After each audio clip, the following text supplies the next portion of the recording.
Pagtapos mag-gym, tas bago maligo, ang ganda ng buhok.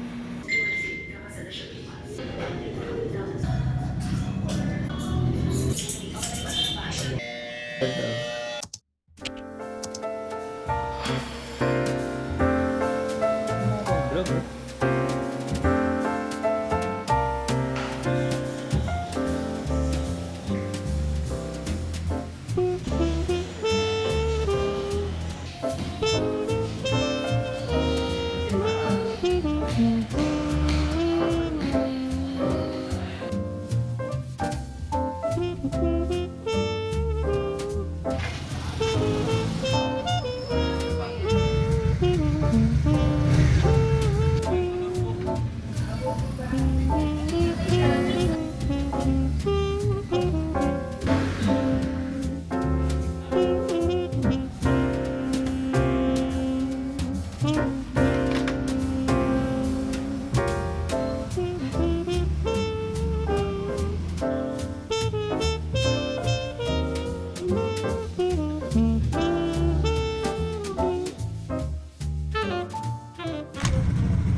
Hello, hello. Alright, mic test, mic test. So ngayon naman, ipapakita naman namin yung process namin kung paano namin mag-plan or paano kami mag-shotlist ng mga video. Whether it's TikTok, Instagram, or sa YouTube na video namin. I-share ko lahat ng ginagamit ko kahit yung mga kinukuha ko ng mga shotlist at yung gamit naming app which is yung Milanote. So ano nga ba yung Milanote? If familiar ka sa Notion, and yes, I'm comparing this to Notion kasi we use Notion for these kinds of things. Whether it's planning, or scripting, or shortlisting, even finances are inside our Notion. But Milanote for me is more on the creative side. Marami na raw nakikita ang ibang creators na ginagamit to. Kahit sila Gaku, Tatsuki, si Volandes, at marami pang iba. At ang pinaka-favorite kong feature dito ay yung drag and drop features niya, which is rare medyo sa mga similar na apps. So, bakit nga ba Milanote yung ginagamit namin? Well, first of all, it is free. It is a paid app, pero free siya. Pwede mo siya magamit ng libre. Meron ka lang makikitang limit. Yung difference lang ng paid sa free version ay yung limit niya. Meron ka lang 100 cards na pwedeng magamit per account. But meron naman option para mag-expand through referral. And as far as I know, yun lang yung difference niya. Second is yung good templates. For example, gagawa ng board, bibigyan ka ng option na gumawa ng template. Meron ng project plan, mood board, creative brief, character profile, weekly plan, at iba pa. Yan, meron pang agencies, meron pang film, meron pang writing, meron pang web design, meron soft dev, marami. Tulad ng sa Notion, Pero sa Notion, pagkalala ko, paid yung ibang template. So next na papakita ko ay pwede kang ma-attach ng mga photos. Pwede kang ma-attach ng photos, pwede kang ma-attach ng music, pwede kang mag-attach ng video kung meron kang video na example. Kung meron kang video na nakita sa internet, pwede mo siyang ilagay. Kahit GIF pwede mo ilagay. At meron ding deck on deck. Ibig sabihin nun, ganito, deck ang tawag ko sa ganito. Pwede ka pang malagay ng deck sa loob ng isa pang deck. Pwede mo siyang i-link. For example, dito ko ilalagay lahat ng music na pwedeng gamitin pang TikTok. Dito mo na siya ilalagay. Deck on deck ang tawag ko dito. Next is collaborative. Ayan, makikita niyo mga kasama ko dito. Ito si Jai. Or kung sino yung mga nakakita na ng board. Next is pwede kang mag-update ng mga deck mo mula sa phone. Mara, sa phone ka lang nag-i-scroll. Pwede kang buksan mo lang yung Milanote and mapupunta siya dito sa Unsorted.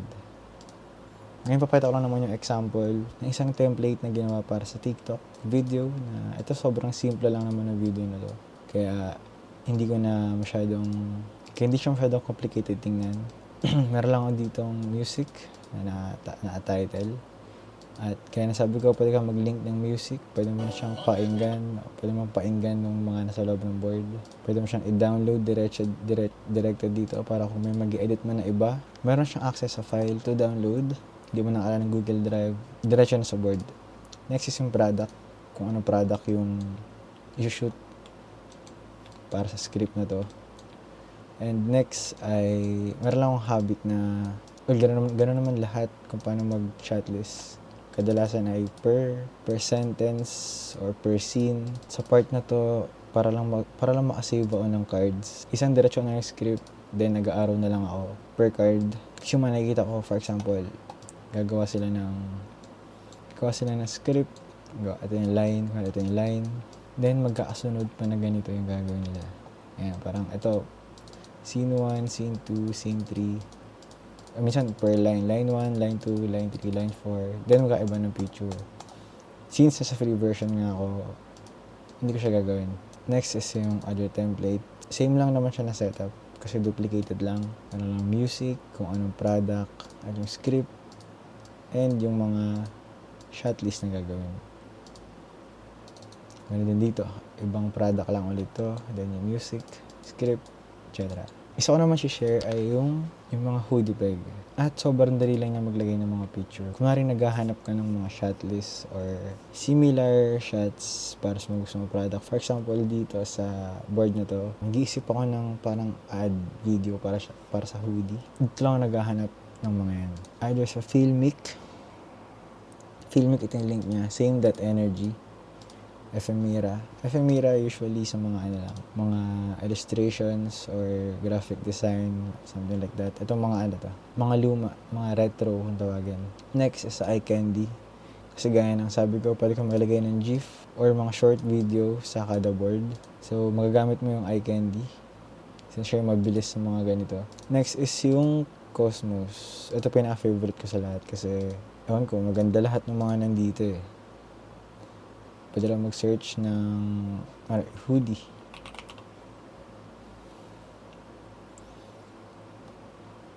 And marami ka na makikita ganito. Marami ka na makikita na iba't ibang shot. Pwede ka na maging specific kung gusto mo. Green hoodie. Puro green yung makikita mo. Either green yung shots, green yung hoodie mismo. Pwede namang pagka-film pa na green, hanap tayo ng ilalagay dun sa isang board kasi hindi ko pa rin siya tapos talaga. Okay, pwede to. So, pag maglalagay ka ng photo dun sa Milanote, pwede lang kayo mag-copy and then paste. Mapupunta siya sa Unsorted sa gilid. Pwede ka mag-copy ng kung ilan yung gusto mo. Ito, copy natin isa. Paste siya, mapupunta sa gilid. Then, kailangan nyo lang gawin is drag. Yan, magka-align na siya. Shots with model. Shots with model. Ayan. Ano siyang pagsamahin dyan. Sobrang dali mag-sort sa Milanote. Also, ito pa pala. Pwede kang maglagay ng link diretso. Kumari, nakita ko lang to mula Instagram. Gusto mo lang siyang i-open. At diretso ka na sa video. Or, kung ayaw mo naman mag-open ng link, pwede mo na siyang mapanood dito. Ayun. So, nagustuhan ko lang to kasi yung flow lang ng intro, kukunin ko dyan. Linod ng Nishika na parang 3D photo effect. And macro shots, flat lace, ayun shot with model na kinuha natin kanina. Next is yung mga pegs. Ano itong mga pegs na shot, mga pinapanood ko rin ng mga vlogger. Mga sit-ins, si Tatsuki, si Rex.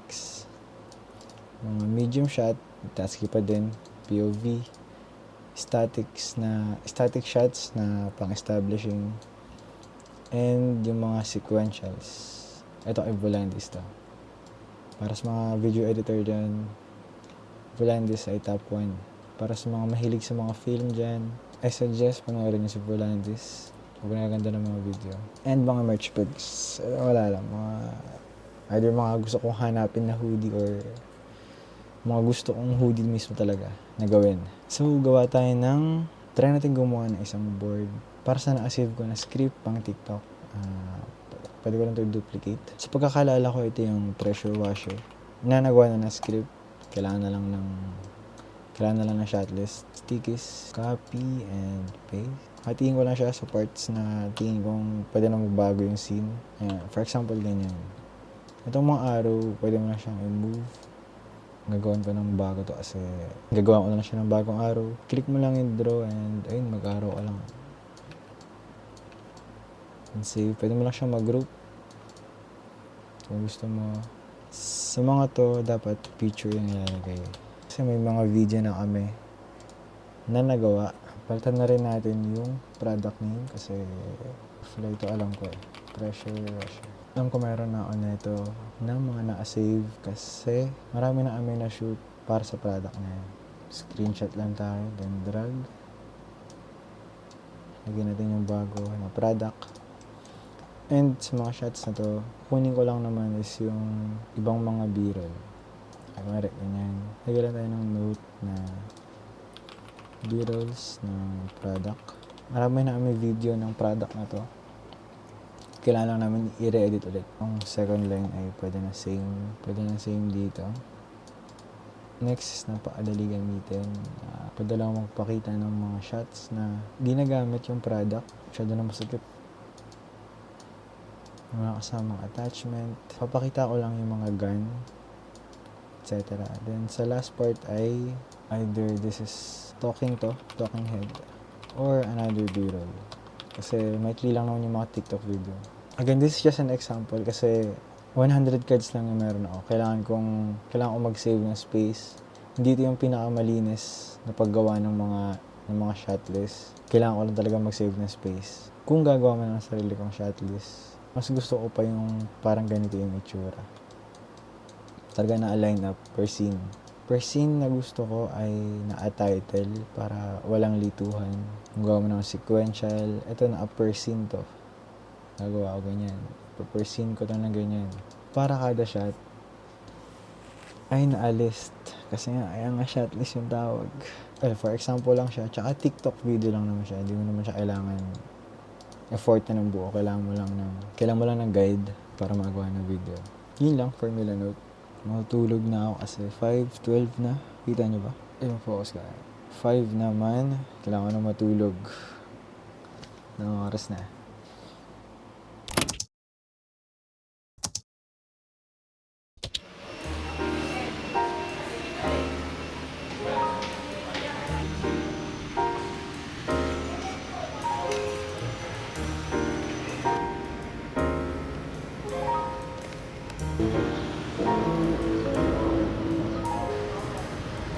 So my bike.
Kita ba ako? Tsura. Blind shooting. Pagbukas mo na lang. Ayos ko na lang dun sa ano. Ayun mo. Unboxing. Yun na, liwanag na. Paano kung gano'n ayos na to? Ayun. Unboxing. Araw-araw camera. Oh, damn.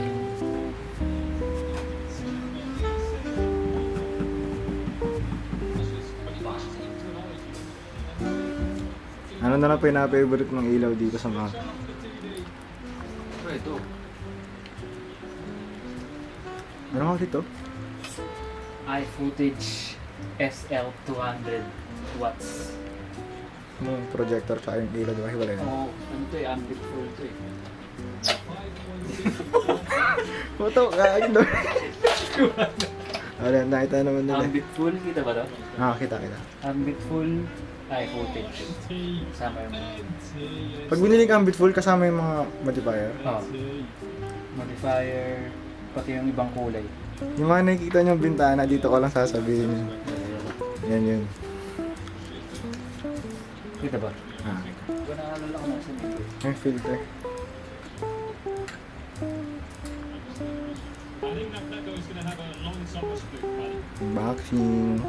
Unboxing nights.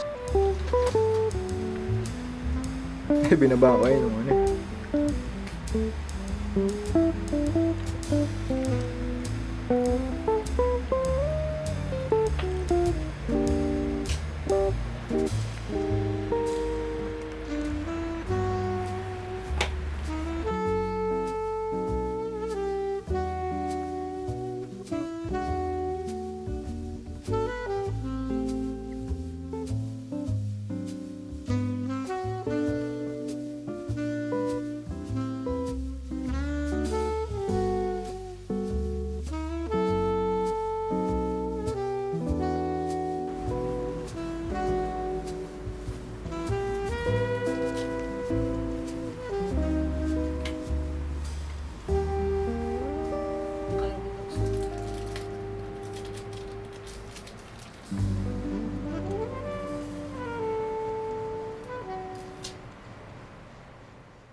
Huwag na.